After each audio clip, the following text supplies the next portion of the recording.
Hey! Tambala na! At eto na sila, ang nag-iisang masugid na tagahanga ni Nicole Yala. Chris Chuper!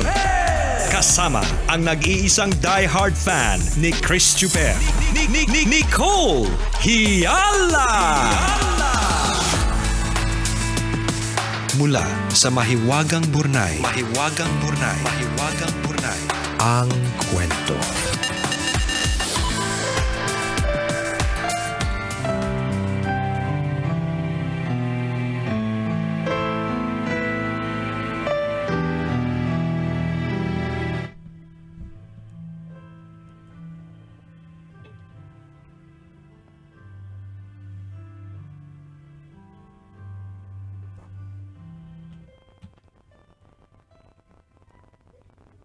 Dear Nicole and Chris, itago nyo na lang ako sa pangalang Isay, tambalanista since 2013.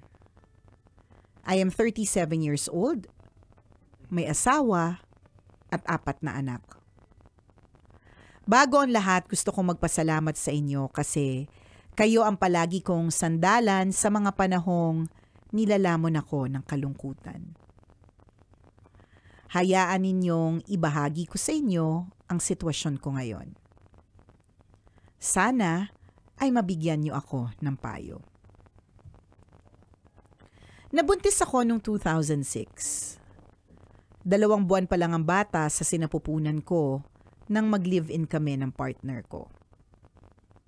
Hinihintay ko siya hanggang gabi para asikasuhin. Kahit magkasama na kami, sinusulatan ko pa siya para ipaalala kung gaano ko siya kamahal. Nagbago ang lahat nang malaman niyang dinala ako ng ex-boyfriend ko sa hotel. Wala namang nangyari dahil ilang minuto lang lumabas na ako. Hindi ko kayang ibigay ang gusto ng ex-boyfriend ko. Hindi na kami nagkita simula noon. Yung partner ko ngayon na nakauna sa akin. Hindi maniwala ang partner ko kahit anong paliwanag ang gawin ko. Galit na galit siya at halos ihilahod ang mukha ko sa sahig. Sinabunutan, tinadyakan, at pinagsusuntok niya ako kahit alam niyang buntis ako. Walang nagawa ang nanay niya. Simula ng araw na yon, ginawa na niya akong punching bag. Naroong bubuhusan niya ako ng alkohol sa mata, tatapunan sa mukha ng platong may kanin, pagsasalitaan ng mga salitang kahit aso hindi makain. Sinasaktan niya ako kapag ayoko mapagtalik dahil masama ang pakiramdam ko. Dumating na sa punto na nagtatago na ako ng kutsilyo sa ilalim ng unan ko. Wala akong magawa. Wala akong malapitan. Naging takbuhan ko ang chapel at doon ako umiiyak. Hanggang isang araw, nagkatrabaho ako. Kahit kumikita na ako, siya pa din ang nagdedesisyon para sa sarili ko. Kapag sinabi niyang wag ako magtrabaho, kailangan kong sumunod. Para pa din akong ibong nakakulong sa hawla. Malate lang ako ng uwi kung ano-ano na ang naiisip. Tuloy, nagka-affair ako. Tinapos ko naman agad dahil na-guilty ako. Natuto akong lumaban, tambalan. Nagbago naman siya ng kaunti. Hindi na ako gaanong sinasaktan pero lagi pa ding nakasigaw at minumura ako kahit sa harap ng maraming tao. Dahil dito, ang baba na ng tingin ko sa sarili ko. Hanggang isang umaga, nagising na lang akong wala na akong nararamdaman sa kanya. Wala na akong pake kung anong oras siya umuwi. Hindi ko na rin iniisip kung saan siya nanggagaling. Hindi ko na rin siya kinakausap. Tuwing nakakakita ako ng mag-asawang masaya, naiinggit ako. Hindi ko kasi naranasang mahalin at respetuhin ang taong pinili ko. Naging kalbaryo ang buhay ko dahil sa kanya. Mas mabuti po kayang makipaghiwalay na. Ayoko naman pong lumaki ang mga anak ko ng walang ama. Sana po ay mabigyan niyo ako ng payo. Ang inyong tambalanista, Isay.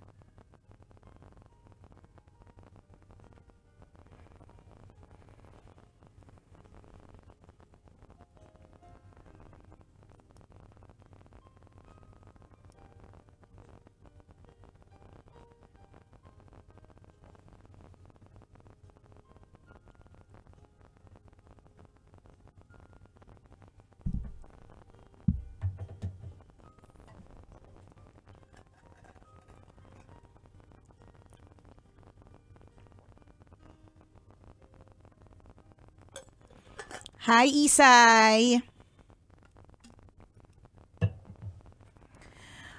Well, Isay.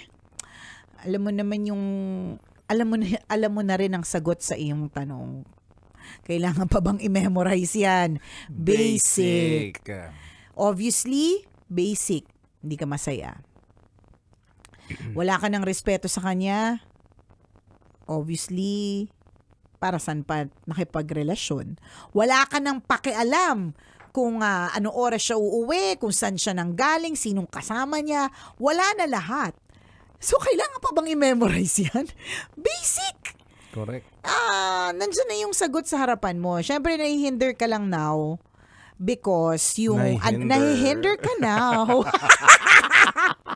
Alam mo, nahihinder ka lang now. Nahihinder ako today. I think talaga nahihinder ka now. Nakakahinder. na ano ka, napipigilan ka lamang ngayon, 'di ba? Nahihinder ka now. Ang lakas I think lang hindi naman masyadong sure. But I think nahihinder ka now, 'di ba? Pero natitigilan ka lang at napipigilan ka kasi ayaw mo lumaki yung anak mo na walang ama. Pero gusto mo bang lumaki yung anak mo sa isang environment na traumatic? Traumatic yan yung ganyan na yan yung kinalalakyan niyang environment. Lalo pa yung mga bata ngayon, may nagsabi nito sa akin kailangan bantayan sila na maigi at mabuti. Kasi ang madami mga bata magaling mag-pretend. Magaling mag-pretend na okay lang sila kahit sa totoo lang, hindi sila okay. So may mga, hindi marami pero meron ako mga kilala na sobrang ka-close nila yung anak nila, akala nila sobrang open, yung pala ang daming issues. O kaya ang daming problema. So, baka kasi feeling mo okay lang yung anak mo kasi hindi nagpapakita na rebellious siya o kaya hindi nagpapakita ng inis, yamot, galit. Parang akala mo wala lang pero nakikita niyang lahat yan. 'Di ba? At feeling ko lang as a family expert, charat. Feeling ko lang bilang isang psychiatrist, nasa psychologist Mama Ru. Mama Runong, 'di ba? Mas malaki yung negative na effect doon sa bata kaysa yung mag-isa mo siyang palalakihin nang walang trauma sa paligid. Kasi parang at tandaan mo, Mami Isay kung paano ka tratuhin ang asawa mo or paano mo tratuhin yung ka-live-in mo, yung kasama mo, 'di ba? Maaaring ma-effect din ito sa mga magiging karelasyon nung anak mo. Hindi natin alam, 'di ba? Pero maaari kasi nakikita nila Nakikita nila. Tsaka yung nakikita niya nabubugbog ka, tas okay lang sa'yo, ayos lang, kasi ayaw mo lumaki na walang ama yung bata. Parang ang daming kong question mark. Oo, 'di ba? Parang hindi naman dapat. Meron ako nabasang libro, It Ends With Us. It Ends With Me or It Ends With Us. Matandaan Yung title nga, paano pa yung laman? Wala talaga. Mamarulan talaga. Title nga, medyo nakalimutan na. Diba? Kasi parang paano pa yung laman ng libro? Teka lang. Ito naman Love story siya actually Colleen Hoover. It ends with you. Pwede. It ends with us. Yun. Okay. Anong sinasabi? Naguluhan ako sa Us at Me kasi basta dun sa dulo ng kwento kasi baka kung may nagbabasa niya ngayon ng libro na yan sabihin apaka naman ito. Splinok na talaga lahat. Basta may mga siya, love story ba siya? Love story siya actually. Okay. Pero dito sa love story na ito, merong parang katulad nung kay Isay, may pambubugbog. Pero yung lalaki partner, parang may isip mo parang halos perfect tong lalaking to. Yung itsura, yung kayamanan, yung kaswitan, 'di ba? Kaya lang, merong pumipitik sa kanya, sa utak niya, na pag pumitik, nambubugbog siya. Tapos hindi niya alam na nambubugbog siya or parang ganon na magsusorry na lang siya pagkatapos mauulit-ulit. So kaya it ends with us. Kasi kahit na mahal niya itong taong ito, kailangan niya pa rin proteksyonan ng sarili niya. Ang sinabi niya doon is, stop the cycle.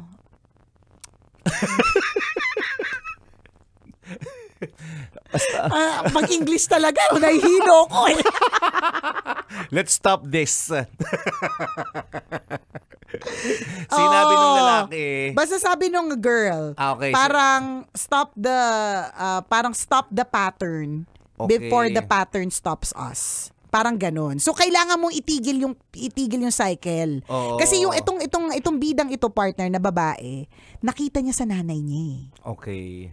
So kaya it ends with us. So kung nakita niya sa nanay niya, tas nakita niya kung paano tiniis ng nanay niya, tas nangyayari sa kanya. Correct. It's Oo. So yung cycle nandoon. So kaya nga it ends with us. Putulin mo na. 'Di ba? Correct. Putulin mo. Mas maganda talaga nung English yung sinabi. Maganda talaga tong librong to nung nabasa ko. So, ang ganda na to, hindi lang siya basta love story. Meron siyang magandang itinuturo.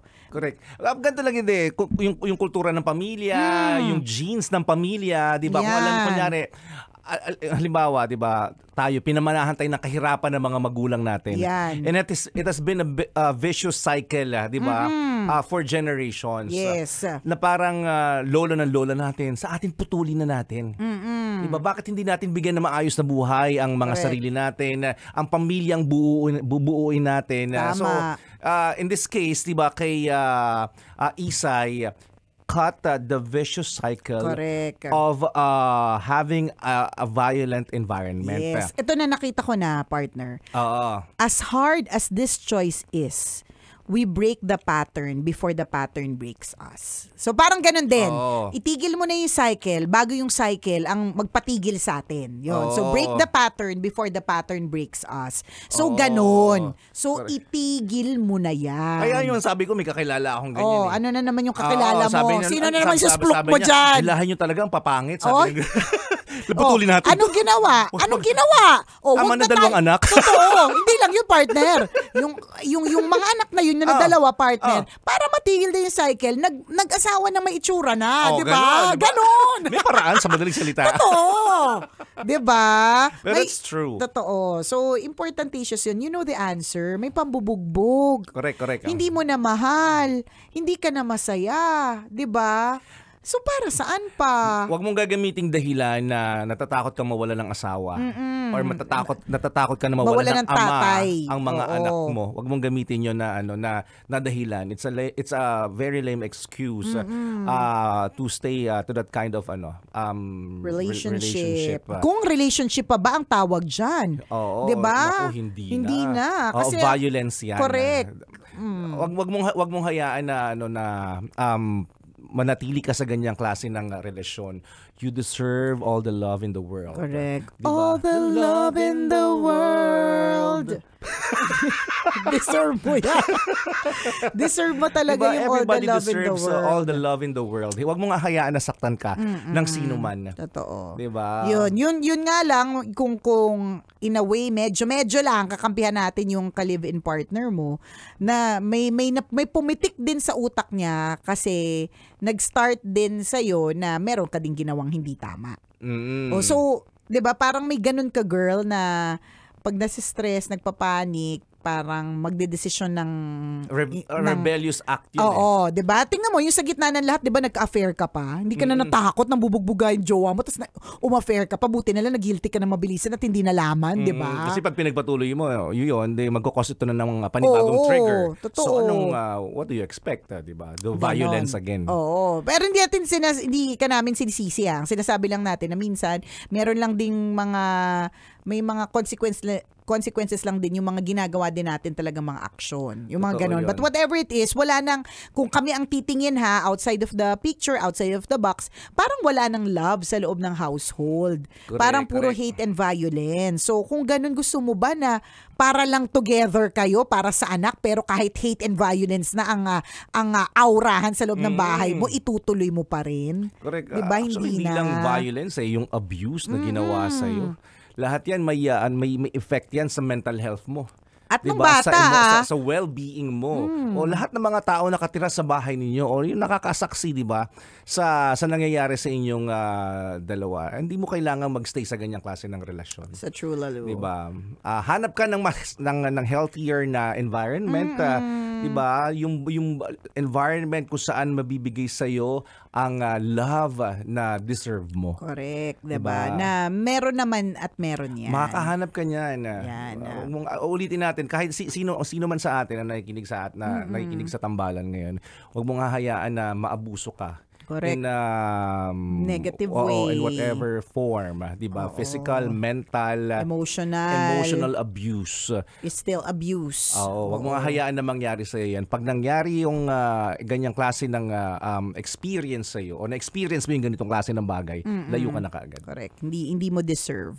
Totoo. Walang may deserve ng ganyan. At saka marami mga single parents na mas okay sila na mas functional sila. Mas growing Mas sila. growing, oo. Kasi dumodoble, tumitriple yung effort, yung mga ganon. Kaya mabibilib ka rin talaga sa mga single parents at maraming kinakaya. 'Di ba? Single mom, single dad, Totoo pero yun. kinakaya talaga nila. Kaysa naman magstay sila in a relationship tapos abused pala sila. Totoo yun. Ayun, meron tayong isang kaibigan, partner, si Miss Tinette Cortez. Nag-guest siya noon sa ating in-invite ko siya sa isa sa mga Zoom meetings natin during the pandemic. She came out with a book called So Low Yet So Loved. So ano to, Okay. tungkol ito sa mamaya Low.